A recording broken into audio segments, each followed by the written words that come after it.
in bed, get out that bed, and tag a friend and tell them that the Tampa Bay Breakfast Club is on. And this program is being brought to you as part of the New Image Project at a Community Development and Training Center, aka See That. See that. And we like to thank y'all for tuning in, helping us to redefine what's cool, because smart is the new gangster. And if you don't know, now you know. No, baby. If you don't know, now you know. Now you know. You have officially been informed and hopefully inspired.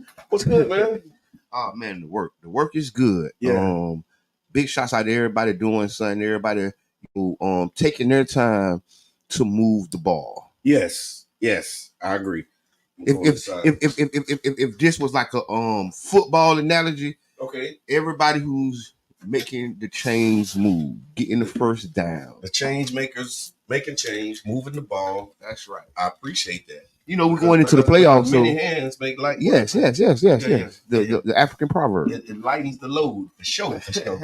Many hands lighten the load for sure, man. So yeah. So shout out to Tony Charles, man, Don J, Sister Hughes, the whole 99 Jams family, man.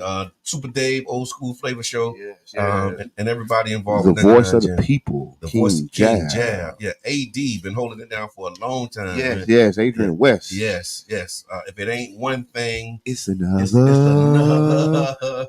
That song he made, that he imprinted that song into my subconscious. You know, somebody said that about Wake Up. They say when they hear the Wake Up song, they think about us. Hey, we thinking about you too. Yeah. We thinking about you too. We appreciate y'all, man. We appreciate y'all. So I went to the mayor's city on tour last night. Yes, I missed it. Oh man, it was amazing, man. Really, really great turnout. They said it was the best turnout of any of the other ones that they've done. Yeah, because we involved. Yes, sir. Shout out to Charles Park Neighborhood Association. Charles Park Neighborhood and District 7, like District 7 stand D7 showed up in a real big way, man. So the entire District 7. So thank y'all for that. From 16th Street to 49th Street. 58th. No, past 49th. You go to 58th, yeah. Wow. And 5th Avenue North. Hey man, big shout out to Gulfport too. Yeah. We see out with that 49th Street thing with council members. Yeah, shout out to Fancy Nancy too, man. Man, big shouts out to Fancy Nancy standing in the paint. Yes. When they say standing in the paint, yeah, she's standing in the paint. Big shouts out to Fancy Nancy. She absolutely is, man. And she was at the mayor's City Hall on tour. Yep. And so again, man, I just wanted to say thank you everybody for the engagement, man, because it really shined through last night. You know what I'm saying? Like the energy in the room was good. Yeah, they've been engaged. You know, so when you've been activated, right. And people was getting help, man. That's the other thing about it too. Like so it was resources in the building. Yeah, I mean resources, information. So it's a city hall on tour is basically taking the key departments and putting them in front of you. So like codes, neighborhood affairs, stormwater, traffic. They ain't bring the department that's hiring. They was there. Okay. Employment. My wife talked to them. That's right. Pull it out. Yeah, that's right. So employment was there. They had a whole room dedicated just to CRA. Yes, I know. George told me. Yeah. Big shout out to George. And it was nice. The CRA mobility study. They had like a presentation and a pop-up walk-up. Well, can we get a copy of that? Is any handout? They're gonna be coming. Yeah, they're gonna be coming. And yeah. Matter of fact, every table had handouts for those who couldn't attend. For those who couldn't attend. Yeah, there was handouts at each one of them. And lots of great information that was there, man. So again, thank y'all, District 7. Y'all showed up and showed out in a real big way. Yeah. I want to say District 7 really been showing up and showing out. Yeah, and I'm talking about people coming up to me like, man, I had to come because I'm with you. You know what I mean? Like I had to come, I had to be here. You know what I'm saying? People came, they said, I got your text, I got your message. You know what I'm saying? And I'm here because I got the message. You know what I mean? So shouts out to the people that ain't never there. Yeah, you guys that don't never show up. Yeah, big shouts out to you because you know what? Yeah, shout out to you I ain't that type of person to see because I ain't show up last night. Yeah, I was one of y'all. Yeah, the one who ain't make I was the one that didn't make it. The one that didn't make it. Yeah. They're in spirit though. Okay. So the team was there, man. Big shouts out to Sister Mom, Vice President, all the other neighborhood association members and board members that were able to make it last night because those are the important conversations that need to be had, information that needs to be had. No, that's constructive. You know, they building a whole high rise behind us right there. Yes, man. And to witness the development, just figuring out how to get involved. Yes, that's the other piece of it, man. Yeah. We gotta figure out the way. We watching 90-story buildings go up around us high. Yeah. Sway. Yeah. For real. Yeah. Yeah, they going up 90 stories. I'm saying like that. They going up high. 70, 80 or something. I seen 97 units. I know. 97 units. I know. I was just telling them. Not stories, but units, though. I was just telling them about the infinity. Yeah. That is the opportunity that's in this city. When you try to like rationalize it or put a number on what may be here in the future, you can't imagine. Yeah, the infinite is infinite. Yes, it's out of your imagination. Yeah. It is big. So be a part of it. Really is. Get in it, get involved, take part in infinity. Right on. So look, we got a lot going on. We need y'all to show up, man. Pay attention. Make sure that you're there. You're speaking up at these meetings. Because you know a lot of decisions being made, a lot of input gathering is going on last night. Now. That's what. Yeah. That's kind of how I got caught up. Me and the brother that want to be involved. Okay, we just kind of, the meeting after the meeting, right? And so I was trying.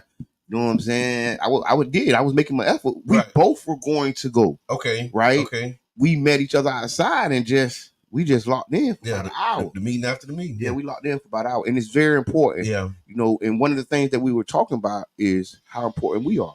Okay. As black men in our community, being involved, being inside of these rooms, and not being that person that never show up. Yes, thank you for that. And speaking of black men, I actually got a call from Fairmont Park. Good morning.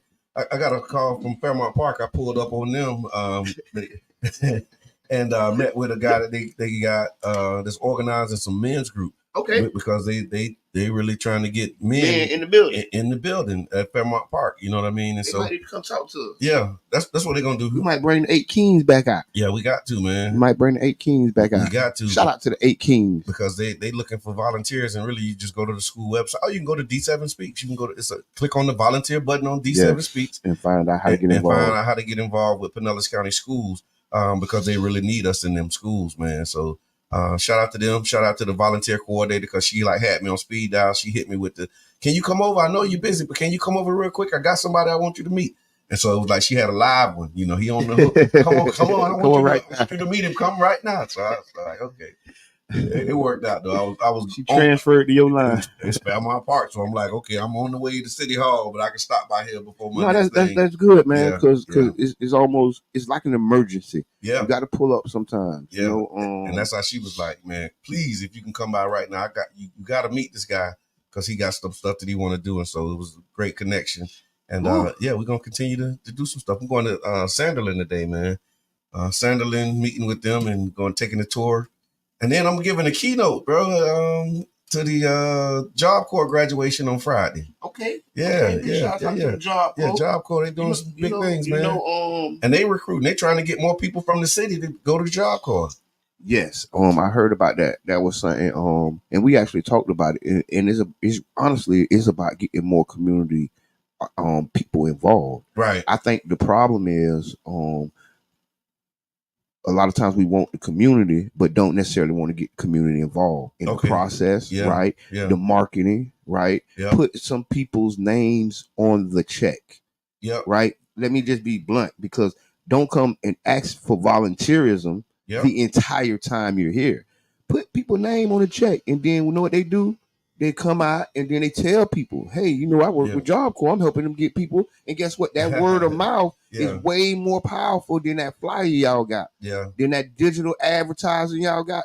That word of mouth, when that person say, yeah, you work at Job Corps, what you do? Yeah. Oh, I'm helping people get, bring more people to the city. I'm trying to get more people from St. Pete in Job Corps. Yeah. And then guess what? Yeah. Hey, man, you know what? Junebug work at Job Corps. Right. What they doing? Get more people to come. You like, your baby need to come. Yeah. You need to be over there too. Tell them Junebug sent you. Right. And for real, it's a domino effect. And then sometimes you don't get that domino effect because you didn't put nobody's name on the check. Don't get the domino effect because you didn't put their name on the check.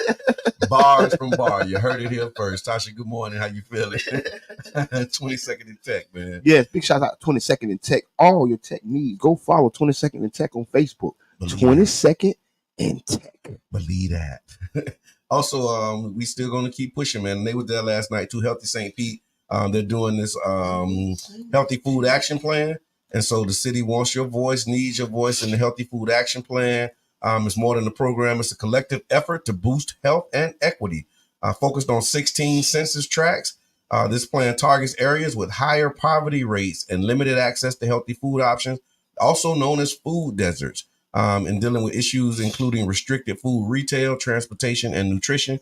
And they're looking for input. They've been doing like a series of meetings. They've been doing them at different times. They've been doing them in person, doing them virtually. So please, please, and please again, make sure y'all tap in. The next meeting is going to be December 11th at 6:30 p.m. at the Enoch Davis Center.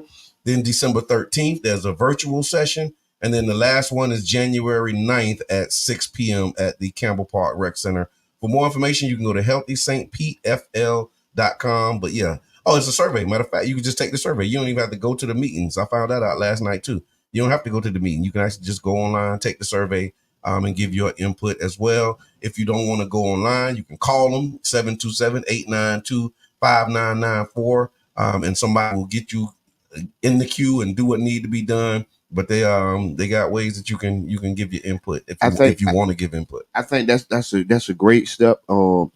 Yesterday I was at the Deuces Food Forest. Okay, right? Yeah, I saw big shots out the Jug, big shots out the Super Dave Urban Drinkery, and the reason I'm bringing that up is because the need for healthy food and food options is really big. Yes, we need it in the communities. We need it, outskirts of the community, everywhere. Right. And the gardens, the food forests, are one farm, and yes, those are one ways of getting the community something to eat. Right. Then you have the people going around talking about the surveys and finding out what's going on. Well, that's planning, but they ain't providing the direct. Yes, because and I want to make sure that it ain't so definitive, because one of the things is a lot going on. It's like a kaleidoscope, because you have the one community grocery co-op. Yep, you got right. You got you got from the co-op to Crutel, man. Yes, for real. Like honestly, and the thing is figuring out. They just start putting fresh groceries inside of corner stores. Healthy corner store. You get what I'm saying? Yeah. And I kind of remember that came from one of those studies and one of those surveys. Talking about Minnesota. We were talking about that under New Deal. Yes, I know. That's what I know. I remember. That's what I'm saying. And then there was a study. People went around. I want to say they went around. And then they checked out the parking lots. Yeah. And one of the first things they was going to say, hey, let's help them fix their parking lots. Yeah. And it was like, oh no, not fix the parking lot. Yeah. Yeah. And then I remember that. Yeah. Because at first they went around, and then it was like, oh, the parking lots look real bad. Everything was bad. We need to beautify the stores. Yeah. No, we need food in there. No. But see, here's the thing. What would have happened if you wasn't in that meeting to give that feedback?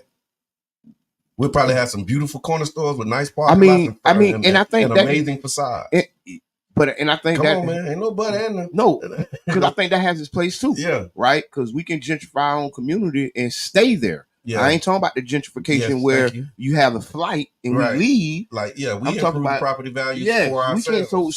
So I mean, there's a way we can have them all. Right. But first, we need to take care of people eating healthy. Right on. Right. We got to get people what they need, and I'm really interested to find out with this group. Get with the one community grocery co-op and like bridge that gap between these organizations. Put it on your calendar, man. December 11th, 6:30 p.m. I'm on vacation. Enoch Davis Center. See, that's what I'm talking about. In order to get freedom, you got to give up some of your free time. You got to give up some of your free time. I don't know why I set myself up for that. Yeah, you got all these ideas, but there you go. Gonna bypass the meeting. No, I ain't gonna go like that.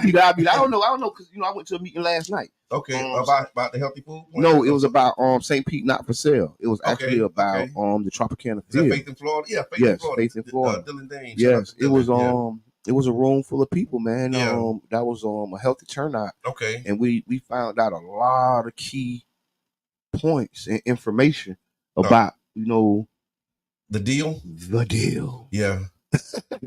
It sounds like a dramatic show. The deal. So that's why I couldn't make it. And they were there last night too. Yeah, that's why I couldn't make it. The Rays was I'm pretty sure they was. But that's why like a whole presentation and questioning that. That's why I couldn't make it, because I was finding out about what's in the agreement, what's in the deal, what's in the past deal, what promises, because you hear them talk about the promises that was made. Yes, but they don't tell you what the promises were.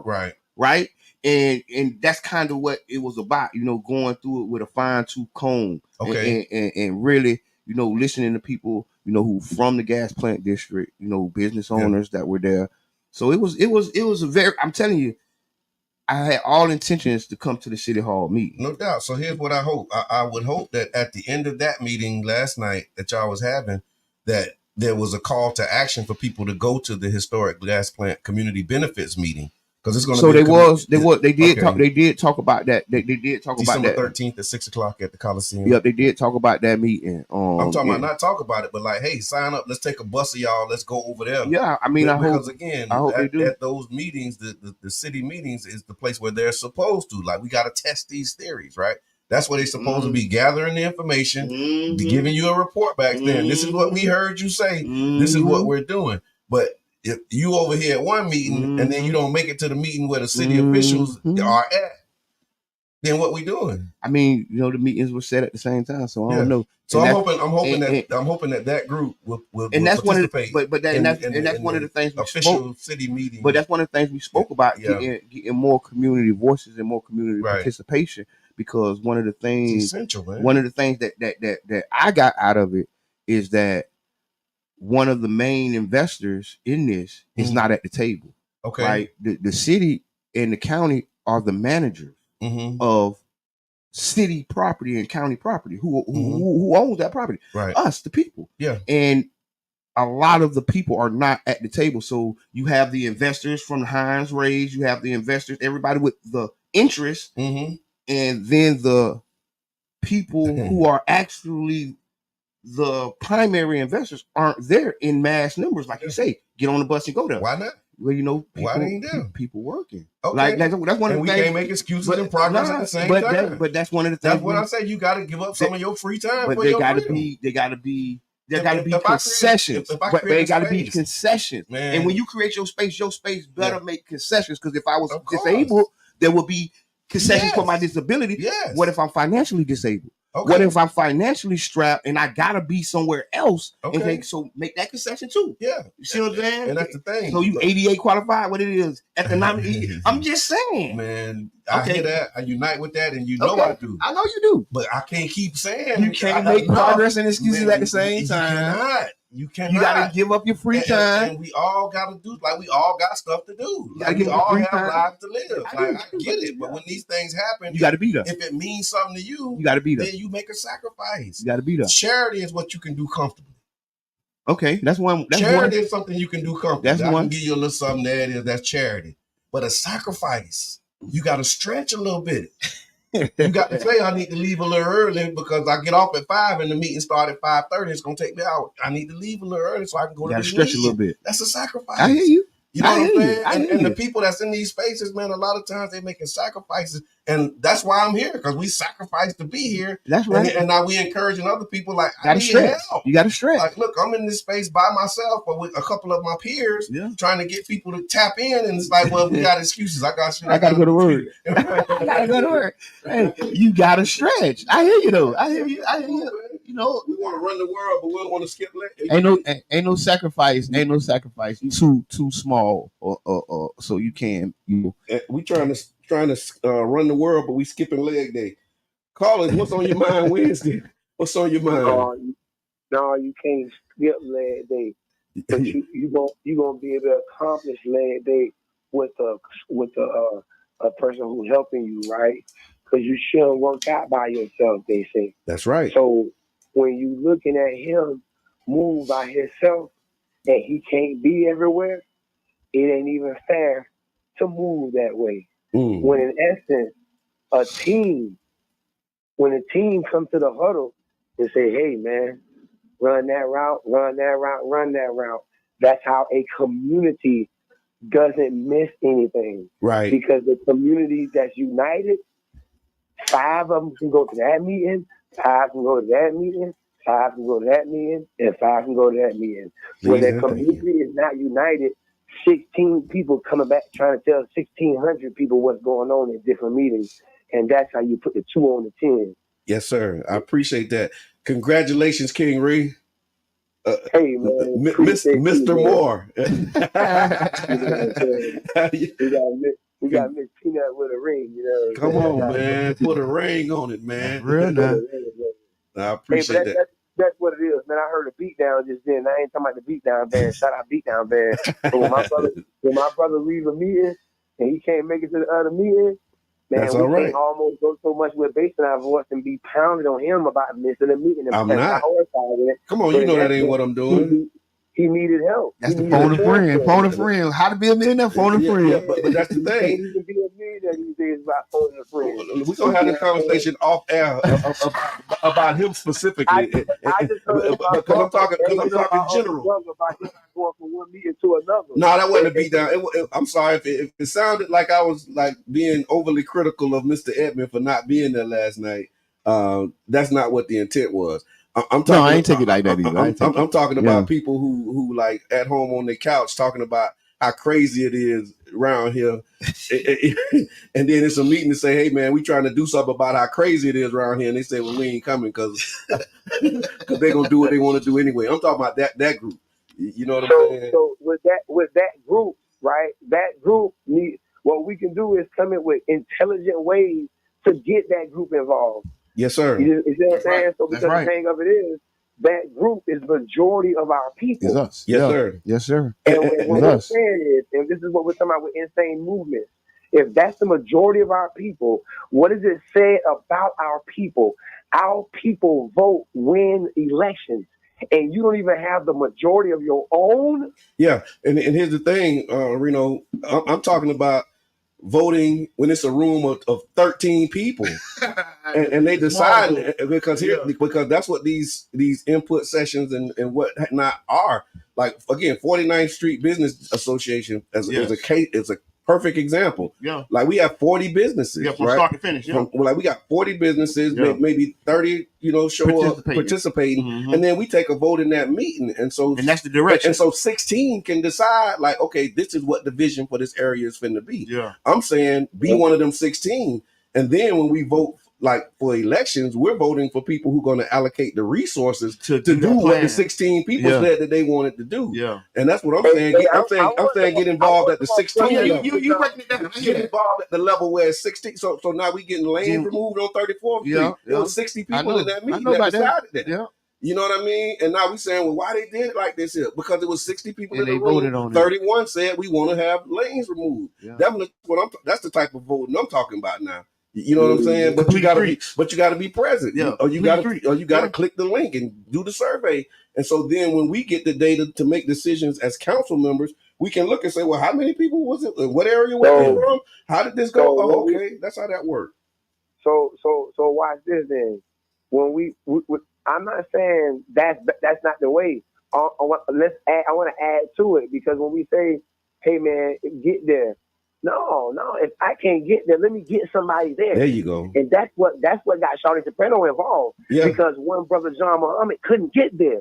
But what he did was made sure that he was there present through someone else. Yes, sir. So when we say, hey man, like organizing. That's what you're hearing from me right now, Reno. Get somebody there. It's like almost like an incomplete sentence. Yes, sir. You know what I'm saying? If you can't get there, then get someone there. That's right. What I did. And that's what we. I'm gonna let you drop with this one. Listen, that boy say that's what I did. He did. But we flipped it's facts. It's big facts. But remember when they used to say GOTV? He started telling me to go to the meeting. I was able to go to the meeting. That's literally. See that story. Yeah, big fact. Yeah, King Jab, I see him on here. Like, that's big fact. That ain't you ain't lying. And that's what I'm saying. And I'm like, okay, well, so how can we duplicate that? Yeah. No, I appreciate that. Everybody love Mr. I will jump on Brother John like I will pop out and see. Pop out, big shot, man. Big love, bro. I love you, my brother, bro. That's the love, though. Look, but man, for real though, I understand. I miss Reno being here, man. Because good Lord, man. So so that was that thing. I don't see Qiana. Let me just grab this. I'm gonna stay over here. Okay, so back to what we were saying, because he is facts. So if you can't make it, make a way and get a way for another person to make it. Right. Because honestly, what we're doing is is intentionally putting ourselves in these rooms. Right. Absolutely. And I loved it. I loved it when Sister Muhammad called me last night and was like, "Hey, I'm here. They looking for you. That's right. What you gonna do?" Yeah. And then I hit back like, "I'm trying to make it." Right. And like I say, and then it was a blessing because I ran into another brother. Yeah. You get what I'm saying? So it's that duplication. And he was like, "Yeah, man, I ain't been able to come and I ain't been able to do this, but I've been watching, I'm looking." I'm like, "Yeah, bro, come on, jump in." Yeah, no, that's right. Let's rock. Let's turn out. What's up? That's right. Let me see what that congrats, Rito. Tasha, as she say, divide and conquer is a good strategy. Yes. So what I'm talking about is the strategy. That's real. Run the play. See that mantra. So yeah. So that's what's happening with y'all. Run the play. Big shouts out to big shouts out to King Jab and King Reno. To see that street team. Yes. A lot of people don't know right after COVID, during COVID, to see that street team hit the ground. And I see a lot of duplicates. Pioneers, man. But I love it because cell division. When I was in school, I kind of studied the photosynthesis. I kind of liked it, that stuff. Right. And when you get a good, strong cell, what he do? He divide. Yeah. Boom. And then that one divide. That's how life is created. And then that organism is stuck. Yeah. With that cell. Right. You get what I'm saying? Yeah, the DNA is all up and through them. Big shots out there. I would just want to say that DNA is like all up and through the fingerprints everywhere. Everywhere. These are fingerprints I need you to find. Yeah. Some fingerprints. Sometimes I don't want you to find my fingerprints. These fingerprints, I need you to do your research and find. For real, man. Do you have a microwave? You use a microwave? Yes, I used the microwave this morning. Okay, so today is National Microwave Oven Day. It takes place on December 6th to celebrate the most influential of kitchen devices. What you go get radiation check? I think so. Because that's another part of it. It's that microwave ovens are generally considered safe and convenient for cooking and heating food. However, there are some concerns. Generally considered. Yeah, generally considered safe. And that ain't safe. That's the general statement. But there are some people that say, however, there are some concerns and misconceptions associated with them. It's important to note that scientific evidence does not support. You sound like an advocate. Yeah, whoever wrote this was an advocate for microwave. Many of the more extreme claims about the negative impacts, but some of the concerns on nutrient loss. So some people worry that microwaving food leads to the loss of nutrients, radiation. Microwaves use non-iodizing radiation to heat the food. There is a misconception that this radiation makes the food radioactive. However, microwaves do not make food radioactive, and the radiation they use is not the same as ionizing radiation, which is the type of radiation that's associated with nuclear reactors. That's what they're saying. Formation of harmful compounds. So studies suggest that certain cooking methods, including microwave, can lead to the formation of potentially harmful compounds. However, this formation of these compounds is more closely related to the type of food being cooked in the conditions of cooking than the food itself. And then microwave plastic containers can be a concern if the plastic is not labeled microwave safe. And there are some concerns that, the plastic leach into into your food, the dioxins and whatnot. So today is National Microwave Oven Day. We got some other days to talk about this day in history. So when we get back from the break, we're going to talk about the National Day of Remembrance. Today is also the date that the 13th Amendment was ratified. So we're going to talk about that and the new Jim Crow. We got some headline news. We got to call and check on Qiana, make sure that she's good. And we'll be right back at about 6 minutes after the hour, 6-7 minutes after the hour. So y'all stick around. Stick and stay. Right here on the Tampa Bay Breakfast Club on 99 Jams, The Bird. The UN now saying that because of the ongoing fighting, that it's really only able to distribute aid effectively in a very small corner of the whole of the Gaza Strip, just across from the Rafah crossing. The BBC's Rushdie Abu Alouf assesses to what extent the Israeli operations are achieving their strategic aim to eliminate Hamas.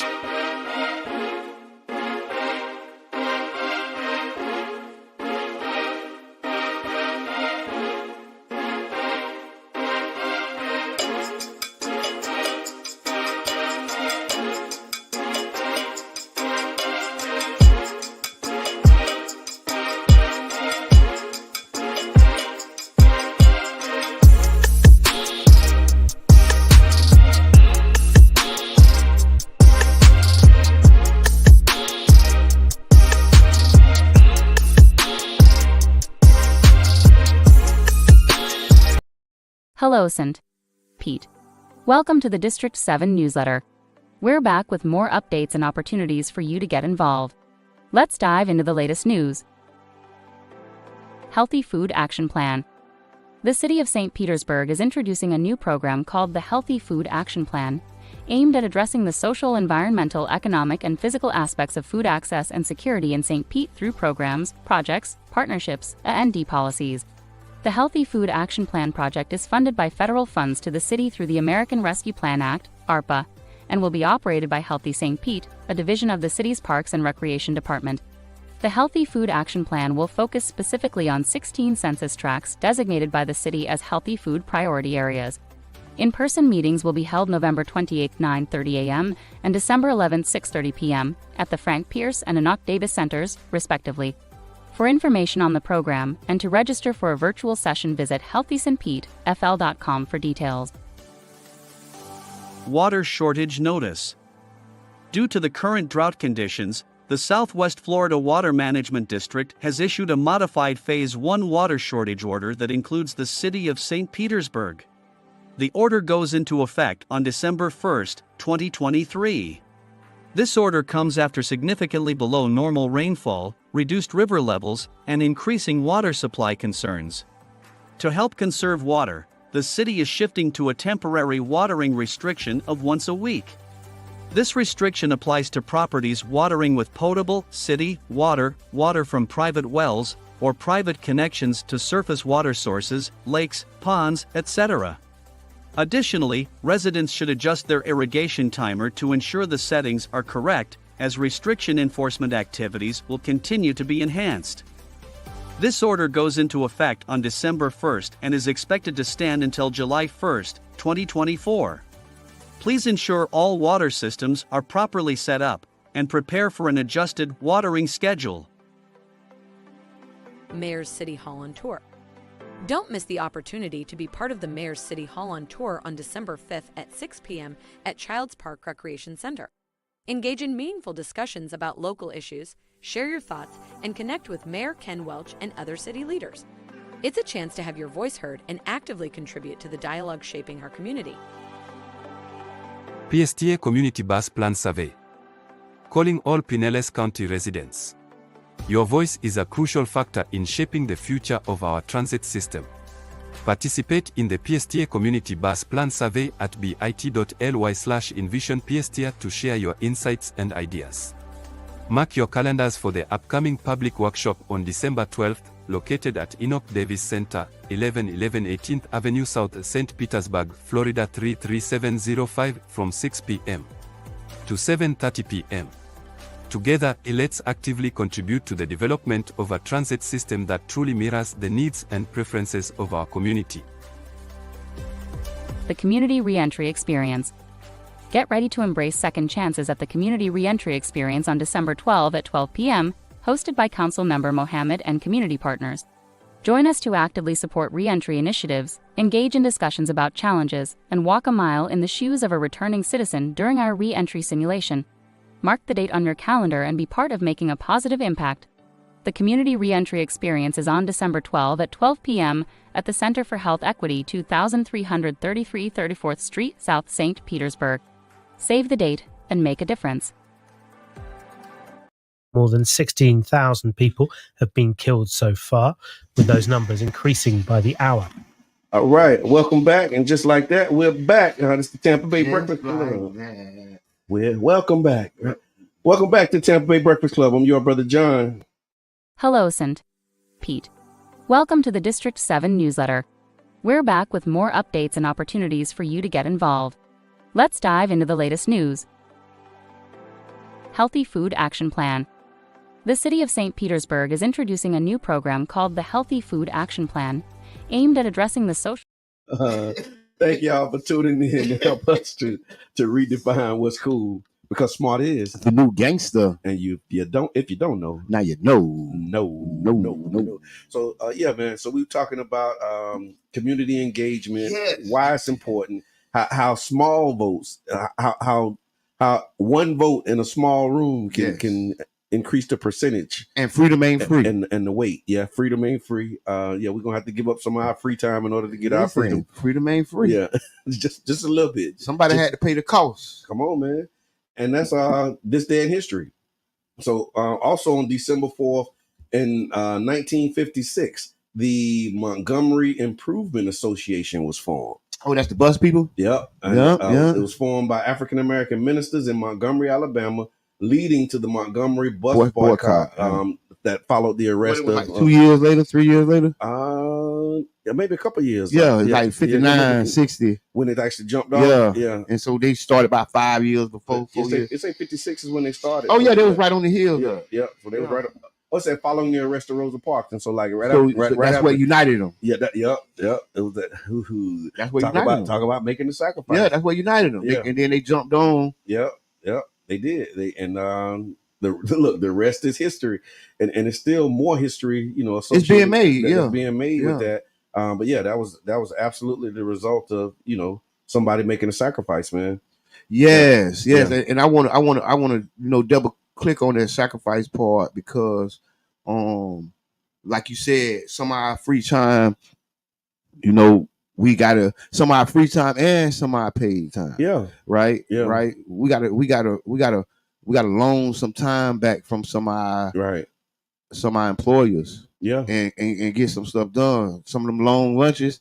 Yeah, this gonna be a long lunch. Yeah. You know what I'm saying? You be my boss. I'm just took a long lunch. It's gonna be a long lunch. I'm gonna have a long lunch. And on that long lunch, you go to Fairmont Park or you go to Campbell Park Elementary, and you spend 30 minutes with a young black male. Yeah. You know what I'm saying? Because that's what they say the target is and the challenge is. So if you spend the long lunch, and you spend 30 on the minutes at a lunch with, somebody at a school. Yeah. You making an impact, man. Yeah. Because them 30 minutes I've been going and I'm telling you, it's an escape, and it's like a cool factor because now they got somebody coming to see them. So you know what I'm saying? Yeah. And then they starting to rally around as I go.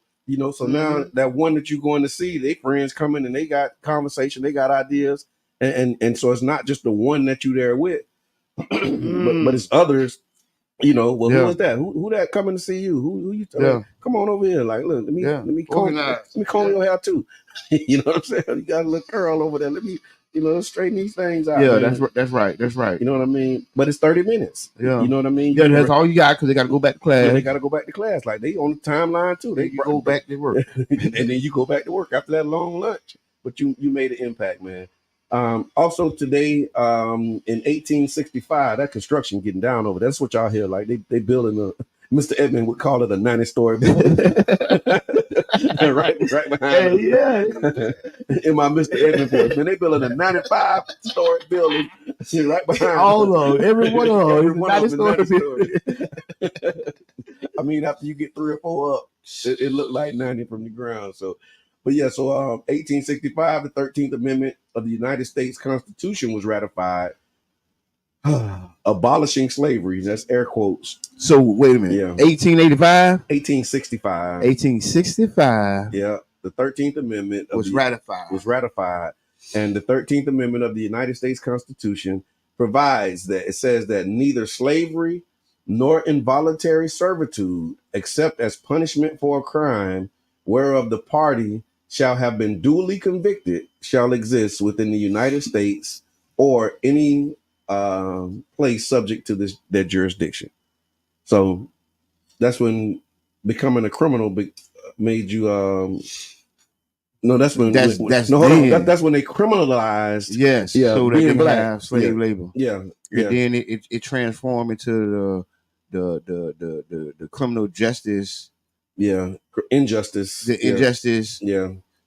What they call it? Just that whole system and the prison industrial complex. Yes, that's what I was. Prison industrial complex. That's when they made the industrial complex. Yeah, and now that it's profitable. And they got contracts that say that there must be so many heads and beds, right? Or a fine or a lawsuit can happen. So you got to keep this thing filled. So I don't need y'all being light on criminals. Right. I need you being tough on crime. Everybody got a bunk for everybody. Every third grader that failed. We building a bed for them. It's called the bus prison to pipeline. School to prison pipeline. Yeah. I'm busting up. And so with that, being that today is the anniversary of the 13th Amendment ratification, the book of the day. We got a book of the day. Okay, what it is? The New Jim Crow. Ooh. The New Jim Crow by Michelle Alexander. Yes. And so for those who don't know, the book of the day is a segment that's being brought to you by the Barbershop Book Club. The Barbershop Book Club helps to motivate kids by offering them a free cut and a free book to those who read it aloud while getting their hair cut.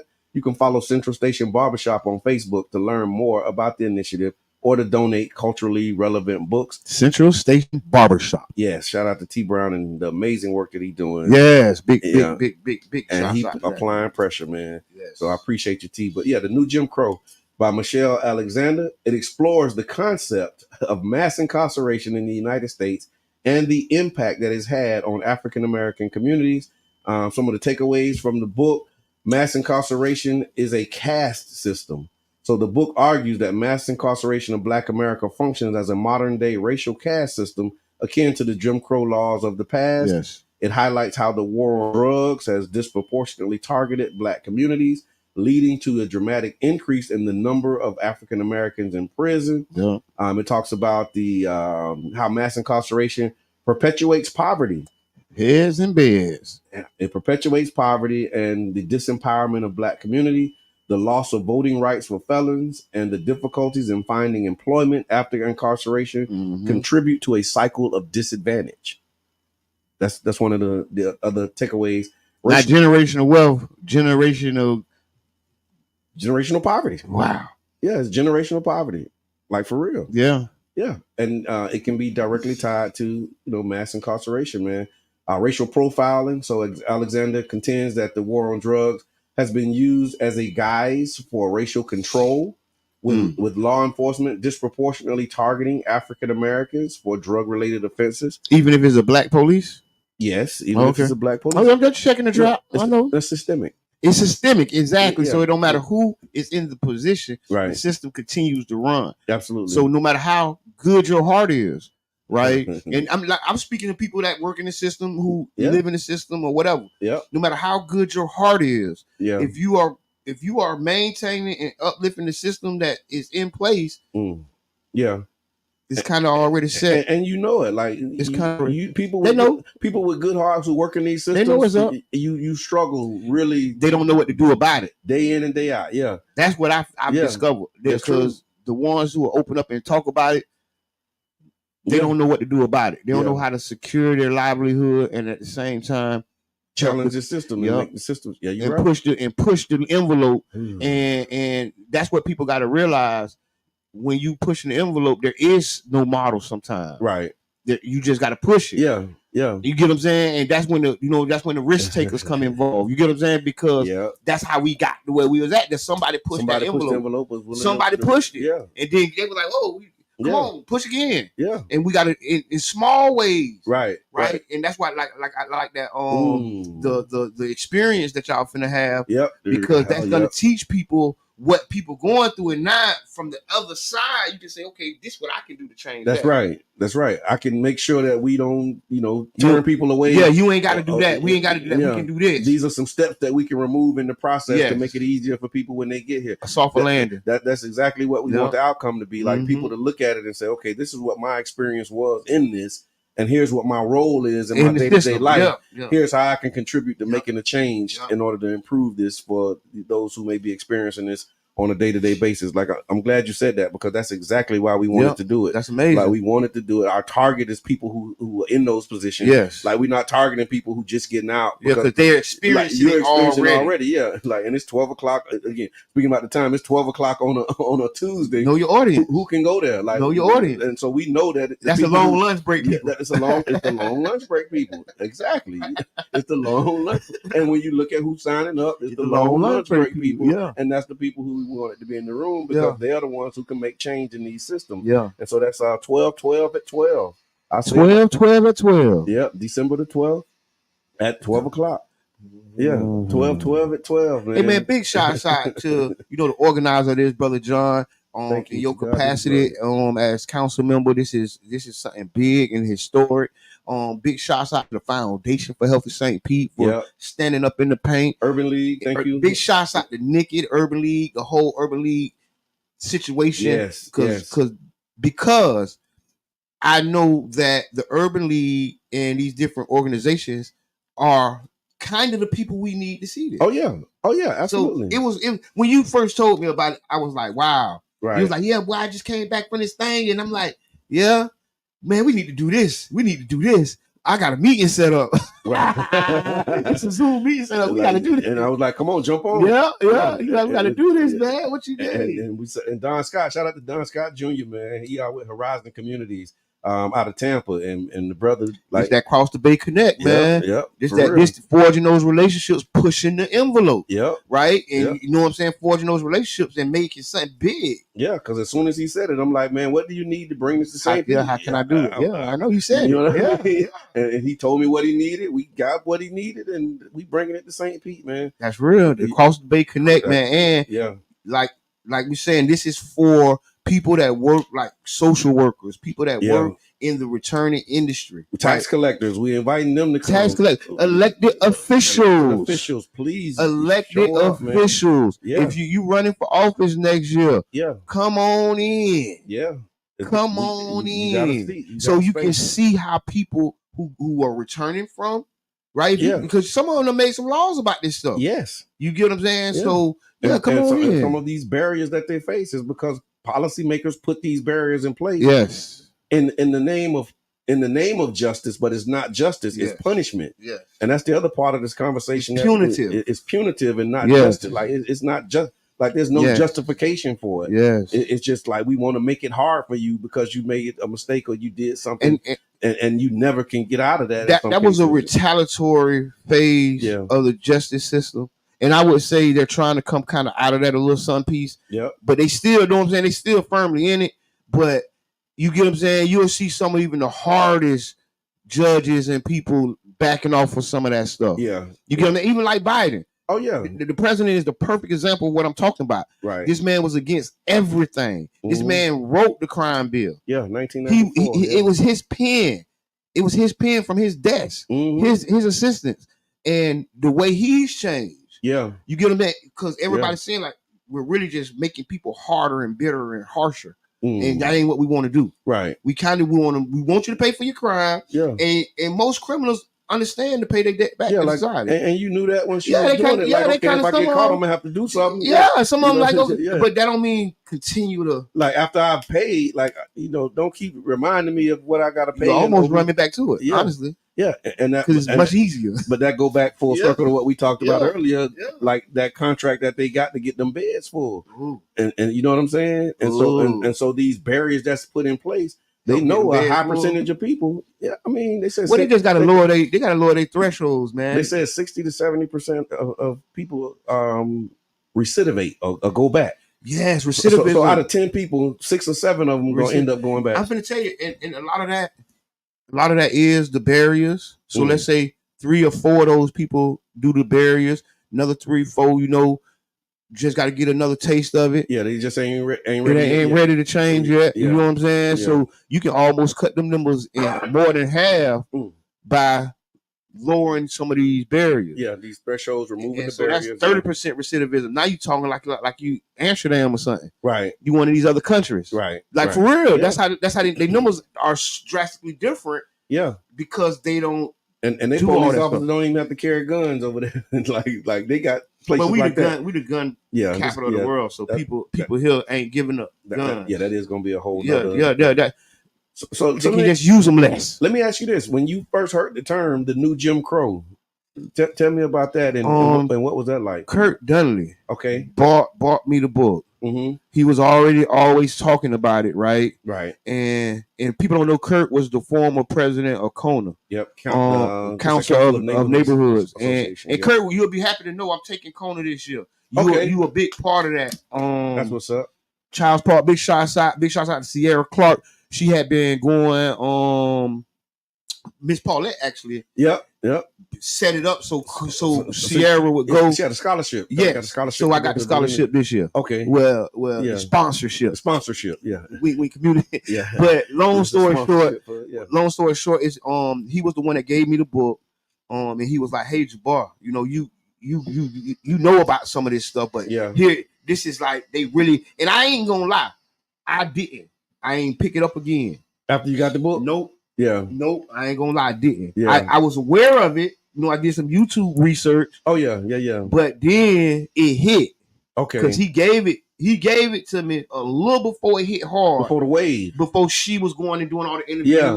Because it was a wave. And I'm like, hold on, and that's the book Kurt gave me? Yeah. Yeah.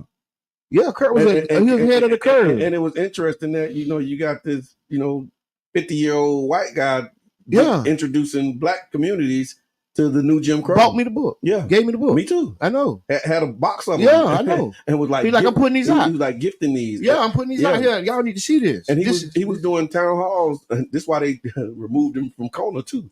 Because he was actually organizing as president of Kona, going to different neighborhoods, having panel discussions about the book. And it was uncomfortable conversations. Very uncomfortable conversations. And because a lot of them, neighborhood, them crime watch, folks, see, they have a different perspective. And they do. And they need to be, they need to listen to some other perspectives. And that's what he was forcing them to do. And this is what I was gonna say. He pushed the envelope. And they voted his behind out of that. And that's how I go sometimes. Yeah. And then look at it 7 years later, 8 years later, I'm going back in there with that book in my hand. That's right. You get what I'm saying? That's right. Because he gave me the book and he kind of put my eyes on the organization. They're gonna think it came from what's going to just happen. Right. No, it really go back to Kurt, the president. Yeah. That used to, he used to really come and rock with us. So a lot of people don't know. New Deal, a lot of that stuff we were doing, Kurt was like, oh yeah.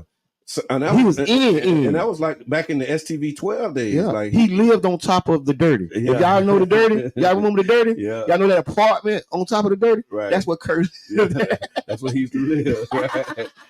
And he out in like Nevada or Arizona somewhere. I see him every he got a California, I thought. Yeah.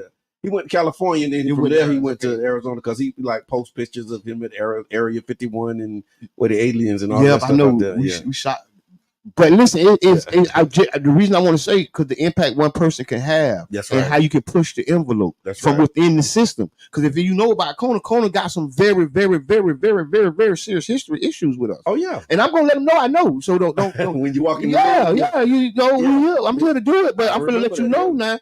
Like I was on the butt of those jokes or those laws. That's right. We was on the other side of that, man. Yeah, we were the targets of that. Exactly. When you talk about the war, this war on drugs, like, and you look at who were the human targets, like it was, young black males. Yeah. That was the name of the target. Yeah. And when you heard young black male, it give you all of these images. Yeah. And that's why, again, part of the New Image Project is like to change the image. Like we got to redefine what's cool, not only for ourselves, but for them. For the other people, yeah. Because they felt like, and let's go back to like COINTELPRO. Like, so this week, the theme of this week, man, it's really just kind of syncing up because that was another one of them misinformation, disinformation, criminalizing. Attacking the character of a whole...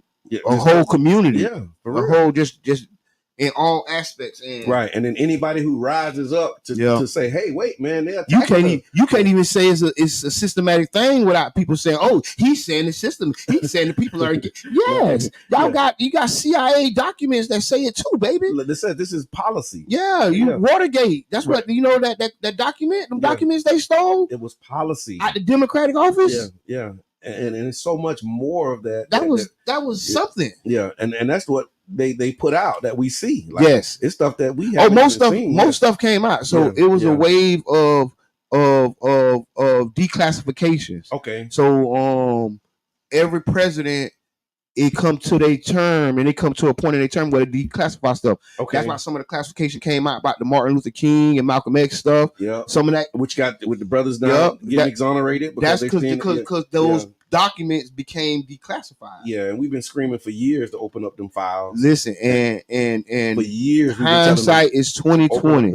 And like you said, they made movies and productions and they produced one of those at the time highest ever black movies You know what I'm saying? With all that CIA COINTELPRO sprinkled all through it. All up and through it, yeah. And then the movie itself is a CIA COINTELPRO sponsored thing, because it's like, okay, we want to show y'all these things because we got an agenda that we operate. And they made him do stuff. Right now. He walked off from that movie several times. Yeah. They made him do stuff. Made him put add stuff things. Take stuff out. And I mean, you see that with movies like, and shows like The Godfather, Harlem, and how they, mixing dialogue and adding characters who were not real people in real life. Oh yeah, you know what I'm saying? Yeah. I ain't know that. For dramatic effect. Yeah. Well, the movie Malcolm X, Baines was not a real person. Okay. That was just somebody that you can use to follow the story, like a protagonist throughout the story. Yeah. You know what I mean? Yeah. But there was no real Baines. Baines was made up. But no, I'm saying it was Spike Lee. Yeah, Spike Lee. Yeah, Spike Lee. Yeah, because that was his partner.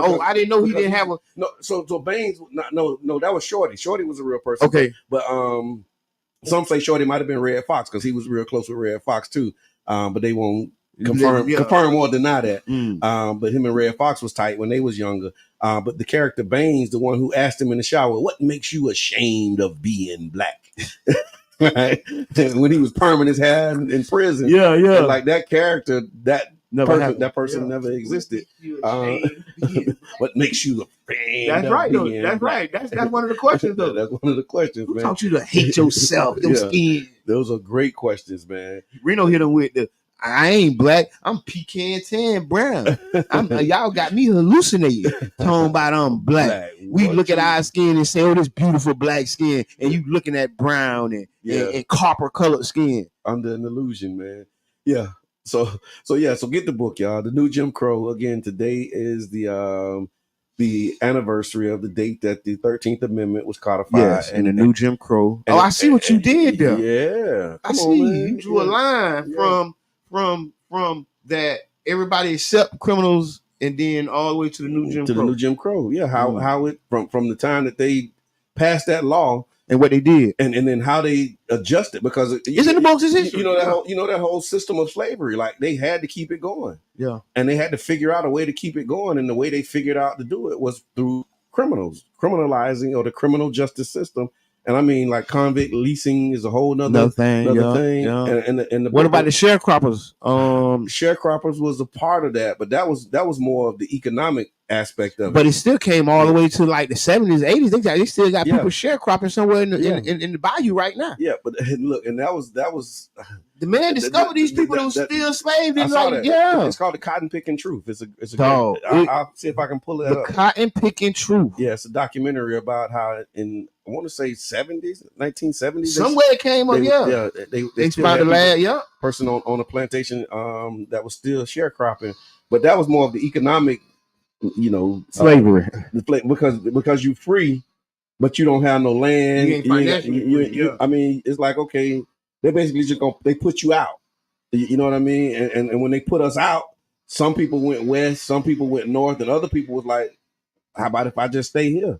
And it was like, well, if you stay here, you're gonna work, and whatever you produce, you're gonna share it. That's the share in the crop. Like, you're gonna give me a percentage of what you do. And so that model, I mean, we see that in record industry. I was going to say that sound mob like. Yeah, but that model, that's what sharecropping is. Like, okay, this is our land. We're going to let you work on our land. We'll give you a piece for yourself and your family. Like, you get a little garden, but what you produce on this land, you're going to have to give it to us. You got to share the crop with us.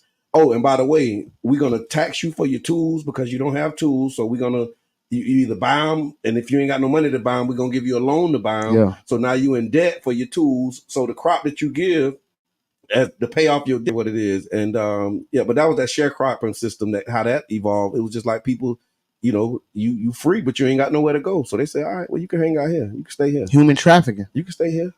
But in order to stay here, that's what you got to do. And so you effectively back in slavery. Yeah. And then that's why I said the debt part of it, you know what I mean? Because again, like, you got to buy the seeds from them. You got to buy your shovels. You got to buy, everything that you need to operate your business. So, and you're in debt to them for it.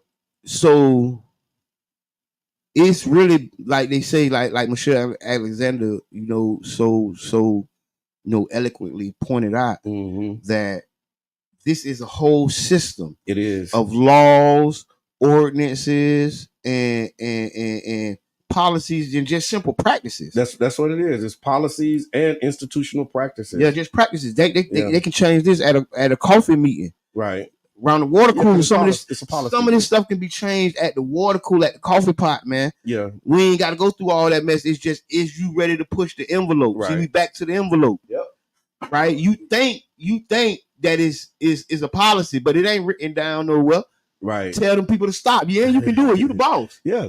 Can't nobody tell you what to do. We in these positions. You bosses. Yeah, we in this. And you can say, you know what, we ain't doing that no more. Yep. And I'm finna put it in writing, put it in the email. We finna make this a policy. That's right. We finna backdoor the policy. It's in the email, and you got the email. Yeah, and you got the email. Or it's the other way around. If the policy is saying this is something, but you have policy and then you have institutional practices. Yeah. So you know when you get that job and they say, okay, this is what they say, how they say we gonna do it, but this is how we really gonna do it. And that's what happens in the orientation is you, and that can either help you or hurt you. That can either help a community or hurt a community. Because if you got bad policy, the practices of the institution is like, okay, well, that's what they say we should be doing, but this is what we actually gonna do. And we're gonna do it like this. And then if it come up, we got to be able to stand on it because we know that what we're doing is the best thing. It's the best practice. It's the best practice. Yeah. You know what I'm saying? Yeah, to get the policy or whatever. Yeah. In order to get the outcome, because the whole goal of this thing is a certain outcome. And if we're saying that the outcome that we want is this, but your policy won't allow us to get to that, I'm going to change it and change my practice in order to get this outcome. Now, if you got a problem with what I'm doing, change your policy because your policy is not going to get you what you say you're trying to get. Yeah. So do you really want it? Yeah. And that's through conversation. That's where you put, that's pushing the envelope. That's what I'm talking about. See, yes, sir. Those tough meetings. And then if you charismatic and you got organizing skills and all of the things, you might be able to manage up. You can manage up. Or you become a target of the government, one or the other. Good Lord. Golly. Yeah. In the future present tense. King Reed, thank you. You passed me that one. Welcome to the party. Welcome to the ride, man. Welcome back. Welcome back. Yeah. Welcome back. Like he never left, man. Like he never left. I know it is, man. Yes, sir. Who we got for those who haven't seen you in a while? We do not have Pensacola. Not Pensacola. We can start right there. Yeah, we can start with who ain't here. We can start with who ain't up in this thing. Up in this thing, man. Yeah, man. Big shouts out to everybody, man, who's doing what they've been doing, man. Miss Peanut in the building, man. It sounds like a man, but it's a man, baby. Man. We cannot say Mr. Peanut on the way up, y'all. That's how you get sued by planters, right? So y'all enjoy the product, man. The brand that's being built in the city, man. Miss Peanuts, man. It's a brand being built. It's not just peanuts in the pot, right? Yeah, it's a brand, baby. Not just peanuts in the pot. It's a brand, baby. Hey, y'all. Is that the tag? What a tag is not just peanuts. They sell boiled peanuts in crock pots and gas stations all day long. That is not this. Okay. Yes, sir. That is not this. Okay. You got some boiled peanuts? They sell boiled peanuts at gas stations all day long in crock pots. Yes, that ain't this. This ain't this. That's not. I don't have that. Yeah, that's right. So if you're looking for that, I'm telling you where you can go get it. I appreciate that. Yeah, that's it. Thank you very much. But yeah, that's not. You ready to fall in love? That's not what we do. It's an experience, man. So we talking about the new Jim Crow, man. When was the first time that you heard that term? In relating to the book, you know what I'm saying? Okay. When the author wrote the book and stuff, and it was just being talked about book, you know. How about your reaction to like? I felt like a semi breath of fresh air, and then I exhaled like, okay, I see how I go, because one of the most powerful things ever, some of the most powerful things ever, are literally in books. You know, and when we have a great posture of ignoring books, it doesn't matter what comes out. You know what I'm saying? If we can't Paul Revere, if we don't Paul Revere the situations, the situations just continue to manifest. And I say Paul Revere because he was riding through his community saying the red coats are coming, y'all. Yep. You know what I'm saying? So we can have a lot of stuff in our community, but you know, the new Jim Crow is like it's like anything else, man. You know, the black tax, y'all. You know, that's another. It's something that just someone took their time out to describe the sorcery and the spell that we're up under. So this is the second book of the day, the black tag. And the reason this is important because we talk about people pushing the envelope and going into the people jobs and changing the way the stuff done too, right? So and the black tax shows you like the intricacies of what they're doing and what's being done. Institutional practices and the policies. 13, that documentary 13. Yeah. I mean 13th, the brother in the 70s, he coined the phrase the system. And he said that the system working to perfection are going to have black men, and I hate to use that word, black men, in dresses. Yeah. And I'm working on mental health issues, y'all. So I'm no longer calling this beautiful copper skin. That's on me, black, y'all. Okay. You see what I'm saying? There's nothing wrong with my eyes, y'all. It's growing, yeah. And I can see that this table that my Coco on is black. Yeah. Our cell phones are black. Yeah. We have copper skin. Yeah. And in 1812, Americans were defined as the copper-colored races that was here when someone came over here. And so when we're subscribing to a boat ride, we might want to check ourselves at the front door and see where we actually own a boat. Check this out. So that's a great segue. Let me see if I kept that piece, because we had a lot on here. I might have to go back because we can't wait for people to identify us, y'all. We have to identify ourselves, man. And that's our Kuji Chagalia. And I really listen. I really like just the fact that just say it. Yeah. This is not. I'm not black. Man, listen, man. Like the black is a color with a definition it's and a beautiful. look. We got a blue sky, right? It's black. My coffee cup black. But my skin is not. I got black ink on my tattoo. I do. Yeah, I got black ink. You know what I'm saying? Green. And it turned green. Yeah, it's like yeah. I'm just saying. And so it looked green. You know it was black. So I asked. Is it black? Type deal. Listen. Go ahead and push it. Is it black or is it green? Listen. Please talk to the libraries in y'all community, man. The elders, man. I fact find. I do a lot of fact find. Y'all know Reno. He's a thought provoker, right? I thought influencer. I'm a thought influencer, right? I influence thought. Right. So then talking into an elder is like out of frustration, like knowing our identity. Because y'all have to understand, y'all, the generation before us, or so we say our grandparents' generation, that's 2 generations before us, they know our identity.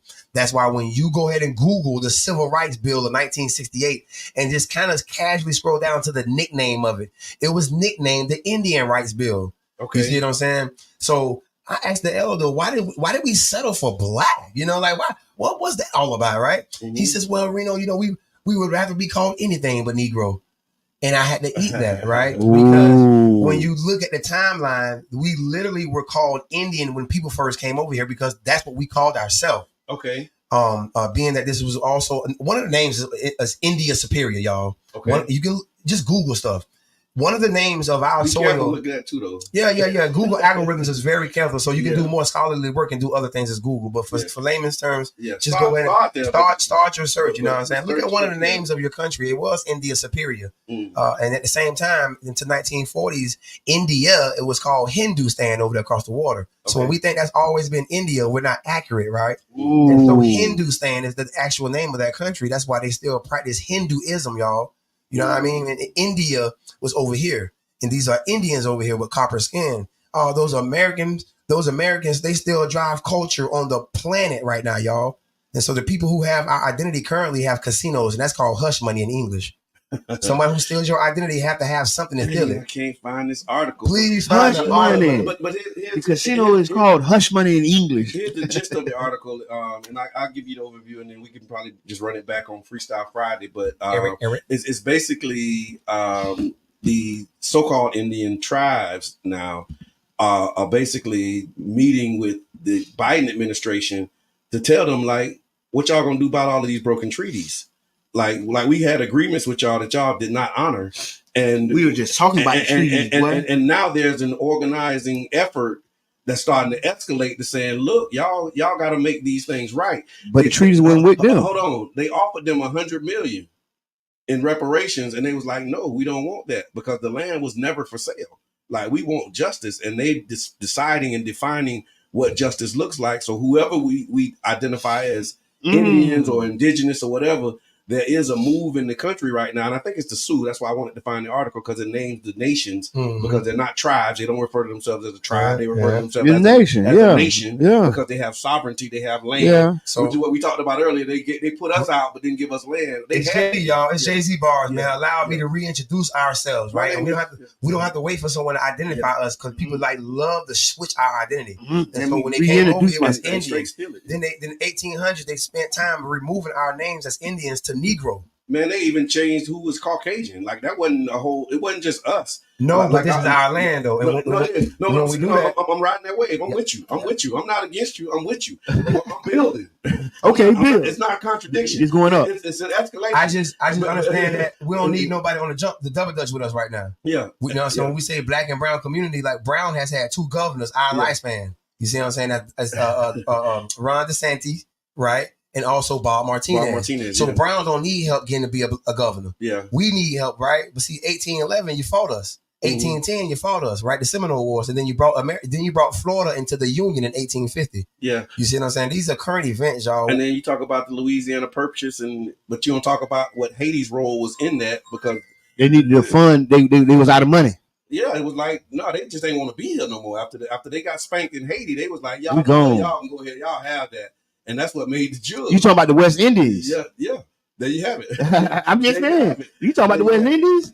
There you have it, man. And so, but talking about the way that we got black, the way we got race in America. Like I was just watching this, right? As a part of the study group that I'm in, and it was talking about the origins of race in America, and they were saying how white, like it wasn't a thing either. Yeah. Like it was. They united under that Eurasian, and they united under the banner of white because it was like, okay, look, you Italian, you Irish, you this.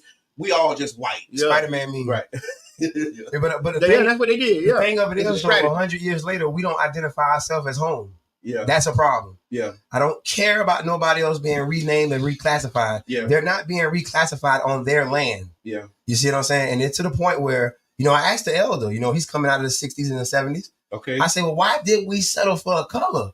He said, well, Reno, we'd rather be called anything but Negro at the time. Here's the thing, too. It's a rallying cry. Just like how they said, okay, we white, and white is the one that's in charge, but you're a Negro. Negro is a minority. What did they have? Asians as minority. Like they had all of these other minorities. But to your point, those minorities were from geographies. Negro wasn't a landmass. Like, that's what we got. We have to have these discussions, y'all. It was nationality. We have to stop and identify ourselves, y'all. You see what I'm saying? Because that's when they came. When they came from Italian. So Italy. So they're Italian. There were peace treaties. There were peace treaties. And that's how we got beat to this day. We're getting beat by paperwork, y'all. You don't sign peace treaties with anybody who behind you kicking. Let's talk. Yeah. And if we were educated that Indians signed peace treaties, it seemed like we got beat on paperwork, y'all. That's what this article is about, and so the article. Please find the article, brother John. It's gone. I made space. I made space for the thing. But what it talks about is how after they signed the treaty, the American government added something to it after it was signed, and it's like it's not even disputed. Like the original treaty didn't have that in there, but this one do, and they saying. Like, what we gonna do about it? Like, we need to talk. It's simple, too. Like, we need to talk. Who, Brother John? Watch this on the air, y'all. Brother John, they call him you're beating him up, right, Brother John? Yeah. Just the ants. I don't care. Okay. Do you enter a contract to stop the fighting if you're the one doing all the beating up? No. So if you're the aggressor, why are we made to believe that we as Indians signed peace treaties with someone, and now we don't even know that we're the Indians 100 years later? Yeah, it's real sorcery going on. Y'all signed peace treaties with people who y'all was beating up, and y'all still in their land, or were you? And here's the thing: if you getting beat, then you sign a peace treaty. But the narrative, and this is what Brother Donnie, the professor, when he come in, the dominant narrative is that we was losers and we had no chance and we couldn't defend ourselves against them. It's Slavic, y'all. And then Haiti is lifted up as like the one example where we got it right. It's all over, that one time in Haiti, they was able to beat somebody, but that wasn't us. They beat the French. Yeah, like America wasn't being beat. And this is what the Breakfast Club is all about. When you have to come in and be like, okay. Let's talk about it. Redefine it, y'all. We here to redefine what's cool, man. And when we become scholars in our aggressive narratives, then we're behind because we're scholars in their lies. You know what I'm saying? And that's a hell of a net to try to get it from up under. You know what I mean? The minister said we have people who are graduating from colleges and universities with degrees in quotology. Man, you got one thing about the degree because you can record because they give you a list of things to say, and these are talking points. And whoever can say them the best, that becomes the A student, that becomes the scholar. But it's no critical thinking. Push the envelope, y'all. You got to think critically. You're not thinking at all. Push the envelope, programmed. And the critical thinker is the one who's got his hand up. And then after that, he like knocking the pencil over. He throws. Nah, the real critical thinker is leaving. But no, you got this energy. You got this. Everybody don't leave. Somebody say, it's a spectrum. Someone just be bad. No, it's a spectrum. Yeah. I check that. Let's check that. I just put my hood on. I ain't leave physically. Yeah, check that. Boom. Not stupid at all. But I just by a long shot. But I just know, like, if somebody was already here, you couldn't have covered it. Yeah, check that. Like, I just in this future, I just you can't articulate it, and I can't argue with it. And in this future, we don't. What we say is we was over here. Yeah. Because when we say somebody was over here, we don't claim ownership to the school that's going on over here. And that we is not French. Man, it's not French. It's W-E, y'all. You know what I'm saying? We the copper-colored people that are it's still copper-colored. Yeah. Still copper-colored. Man, if you were a red-bone Indian, a red-foot Indian, 100 years we start calling it red bone. Yeah. But you got to understand that the ones who know that we're Indians, they got called Negro. Then they spend 100 years being called Negro. 1960s, James Brown generation said, "Say it loud, I'm black and I'm proud." Yeah. The question from that generation is why y'all fell for that. The answer was, Reno, we'd rather be called anything but Negro. Yeah. Because it was used as a slur on Indians. Yeah. You see what I'm saying? So now that generation looks at us crazy because we just freely with the word Negro. Yeah. We're free with the word nigga. Yeah. And they cringe. Yeah. Because they know from their generation it's a slur. Yeah. So we go back to re-identifying ourselves. We're the natives. What does niggas come into that equation when we talk about language? Niggas come in from the other side of the world because remember, our scholars were made to be African studies in the 1930s, 1940s. This course did not exist before then. Right, and so there's no such thing as African studies until the United States government got with brown men, Indians over here, and rewashed them. And then now we're scholars. I got tattoos of Africa on us, y'all. Right. We're missing the data of America driving the whole world. But when you and wake up, you'll recognize we still do drive the whole world. No one copies South Africans. No one's copying Nigerians. No one's copying the Aboriginal from Australia. But the entire planet copies us, y'all, to this day. So we have to understand, or shall we say overstand, who we are. Come on. We're being copied by everybody on the planet, the Americans. It's always been that way historically, but we get into amnesia. We look at Africa. They just discovered 300 pyramids in Africa. Don't care about that. You just discovered 60,000 of them in Guatemala. Yeah, why not care about that too, though? Because you've always been programmed to go that way because that's where you're from. Okay. When you're from here, and we're still here. Throw it all away? For right now, yes, because your identity is wrapped across that water. Okay. You're here. So you can't do both ends? No. It has to be either or? Yes, right now, because you're identifying yourself. The story is we always forget who he is. Okay. We always get back together and then we always build on such a massive level. The get back together is the re-education part that we do. Okay. Currently, we're fighting for education. We always forget who he is, says the history. We always get back together. We have one thing that we build to re-identify ourselves in the future. That's a pyramid. Here's a story that comes to mind when I hear that. I remember hearing about like this analogy about this man who was hit in the head and buried in a shallow grave, right? And you think about, I used to watch, my mama used to have me watching stories. And the stories. I watched the stories. And they used to have these episodes where somebody have a traumatic incident where they get hit in the head and they wake up and they don't know who they are. They call it amnesia. And so when you say we forget who we are, I think the other part of that is to not like it's just this random fight. Like somebody intentionally watched you from like that knowledge was I'm saying that, but hit you in the head. Yeah, well, forget means that you once knew. Yeah, we always gonna do this. Yeah, like we get bored. We got a whole generation that never knew. We get bored. So to forget something, you had to know it at one time. Like it's ancestral DNA. There's a lot of us never even knew that. That's right. And we were just told and programmed, and we bought into what we were told and programmed to go with. Easy, you know what I mean? But you recognize the thing, man. Americans always wear locks. Yeah. Americans historically are the only people on the planet that wear locks. You know what I'm saying? Like as a whole. So when we look at the walls in Africa and stuff, they don't depict this. But when you look over here in these Mayan temples, you'll see locks all on the walls. Right. So we come back every now and then, you know, and when we come back, we bring forth all the information that's been lied upon on the planet. I think it's about every 2,600 years. So 80 years ago, brothers in America weren't wearing locks. It wasn't time, y'all. I hear you. You see what I'm saying? Them people back. Them people come back every couple thousand years, and you just beyond the reality of it. So I might be far-fetched to you. Right 100 years ago, brothers weren't wearing locks, y'all. 200 years ago, brothers weren't wearing locks, y'all.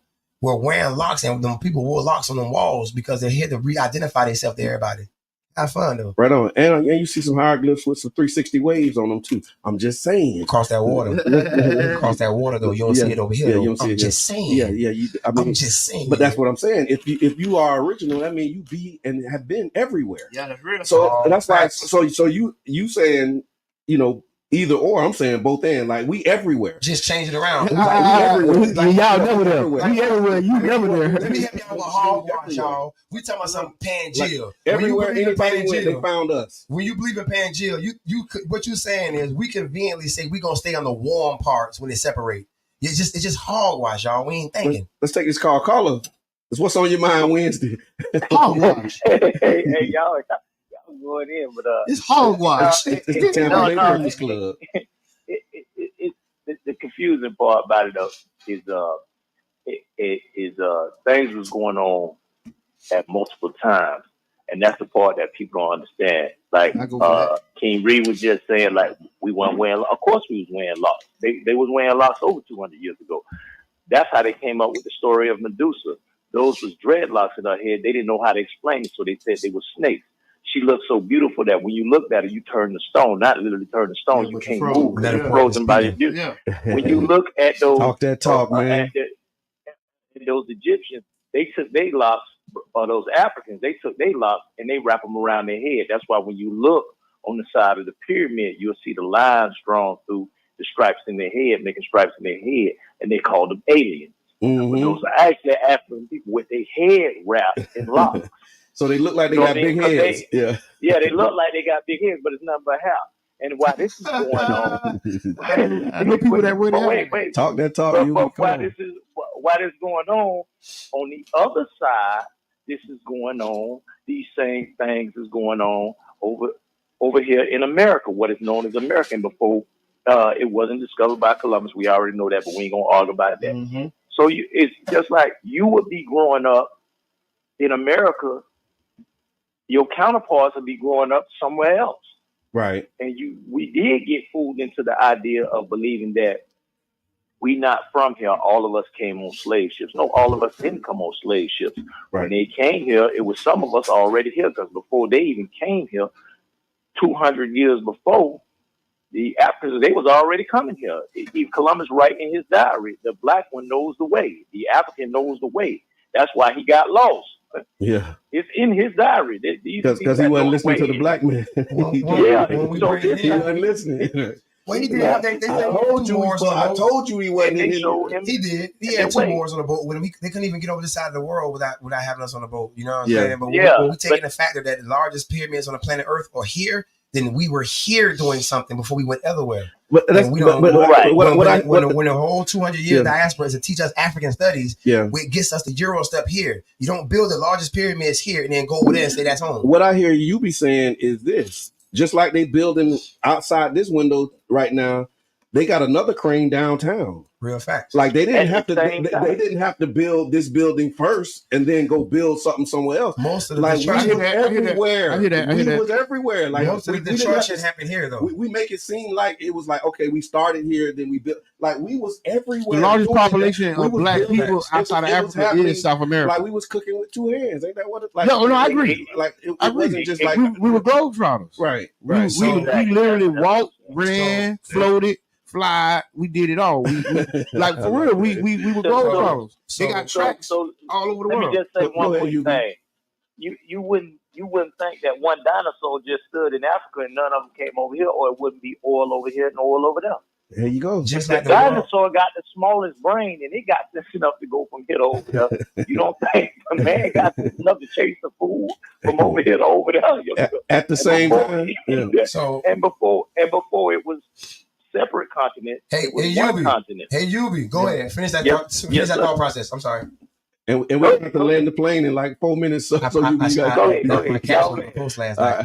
All right, Yubi, man, I appreciate you. Thanks for calling in, big bro. Man, I posted that last night. That was my caption, man. It's time to land the plane. Time to land the plane. It was so funny when I was making that post. Yes. And I'm saying, yes, and the caption, land the plane, I'm dying laughing. This is my brother this is my brother phrase right here. It just works. It just it's like believing do good. I want to do a couple of these things though, because we have some headlines in there. So y'all come back on Freestyle Friday. We can talk about these other topics.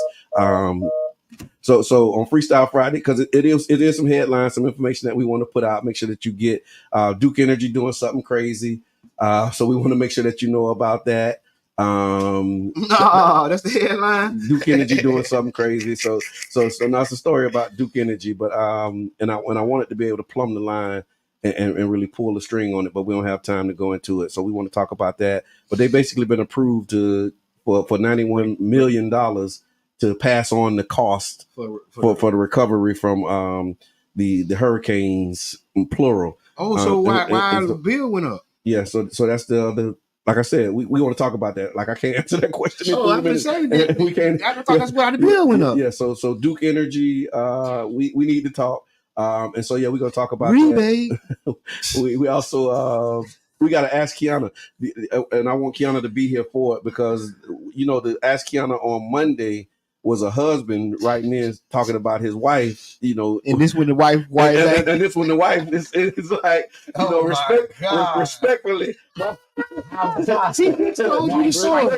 the husband wrote in. I mean, his wife just came home from prison and they're dealing with that. And so she writing saying they think I'm tripping, but respectfully they dirty. So we gonna talk about why that. Tune in Friday, y'all. Tune in Friday, man. And tap in. Like I said, we posting a lot of these events. There's opportunities for you to engage, man. And if you don't come to a community meeting, go under that tree, man. Talk with that old man. Talk with that old lady, man. Or talk with that young man and talk with that young lady. Inquire. And inquire. Yeah. What I mean by inquire is send somebody there. Yeah. Send somebody there, and then they'll come back and tell you. Now they know they gonna go someplace and tell somebody the stuff they learn, and they're gonna tell you, and you gonna be armed, and you gonna go the separate direction, and that's how two people do powerful things together. And then what I'm encouraging you to do is when you talk to your neighbor, ask them questions about what's going on in the community and get their thoughts. So like, hey, they having this meeting about this food action plan. What's your thoughts on that? And just start the conversation. Like you don't have to be in the meeting to have the conversation, but let's have these as topics under our trees and in our circles and in our spaces, in addition to the other things that we talk about. Because when I'm talking to some people, man, it's like I'm talking about gas plant, and they're like, gas plant, what you talking about, man? Oh yeah, like man, I ain't thinking about that. It's a real deal segment of our population that don't care nothing about what's happening at gas plant. Those ones that got to pay their bills because they got real life in front of them. And the thing people just got killed, people dying. There's so much going on. Yeah. It's the majority of our people.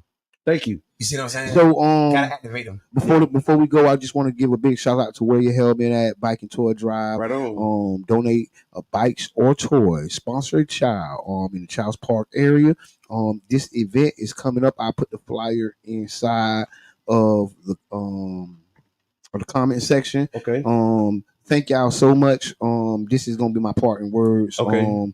And yeah, I'm gonna be at Urban Drinkery, man, at the coffee shop, getting some coffee this morning. Come by, holler at us. Right on. Final thoughts, King Ree. Miss Peanut, man, 1 for 10, 2 for 15, 3 for 25, 4 for 35, man. They raised the price on my bowls, and I got a couple of my seasons that's they raised the price on. So I decided not to share that on my consumers. You ain't passing it on? I'm not passing that on. I'm gonna just go ahead and give deals during these times. So when it get rough on me, I'm gonna not pass that down and make it rough on everybody else. That's right, because most message. Yeah. I heard we like love, Brother John. So I'm gonna continue to bring love to the table. You know what I mean? Yeah. why you don't go over there buy them shoes Masto no more, man? They don't get no love over there. Yeah. So we love. Reno gonna keep giving love, man. Y'all, how about your boy, man? And love is in need of love. And so send yours in right away. That man did not exist in the Malcolm X story. He was just a part of the movie. That definition stuff. I was trying to fly here. Yeah. Bang did not exist. Yeah. His first cousin got him to the Nation of Islam. Yeah. And I learned that at the story on the killing of Malcolm X. Yeah. I'm out. All right, right on. So it's more that needs to be done than needs to be said, man. We want to thank y'all for tuning in to the Tampa Bay Breakfast Club. I'm your brother John. This is the one and only Mr. Edmund. And man, this Miss Peanut Holla. And we out.